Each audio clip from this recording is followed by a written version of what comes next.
கர்மாங்கிறது நம்ம லைஃப்ல பிறந்ததிலிருந்து மரணம் வரைக்கும் அந்த கர்மா இயங்கும். கர்மாங்கிறது ஒரு ஆக்ஷன், செயல். இது நம்ம வாழ்க்கைய சுகமா இருக்குமா, துக்கமா இருக்குமா, அத தீர்மானிக்கிறதுல எல்லா விதமான பங்கும் இந்த கர்மாக்கு இருக்கு.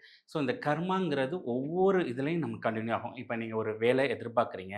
அந்த வேலை உங்களுக்கு எதிர்பார்த்த மாரி கிடைச்சிருச்சுன்னா, அது குட் கர்மா.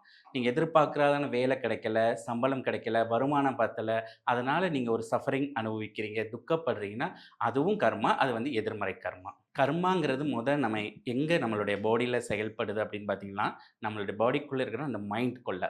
ஏன்னா மனது தான் கர்மா. வேற ஒண்ணுமே இல்ல. அந்த காலத்தில பார்த்தீங்கன்னா, ராமர் இருந்தார், ராவணன் இருந்தார். எல்லாருமே பார்த்துருக்கோம். இப்பவும் ராமர், ராவணன் இருக்கார். என்னன்னா, நம்ம யோசனை ஒருத்தவங்களுக்கு நல்லது செய்யணும்னு யோசிச்சோம்னா ராமன்.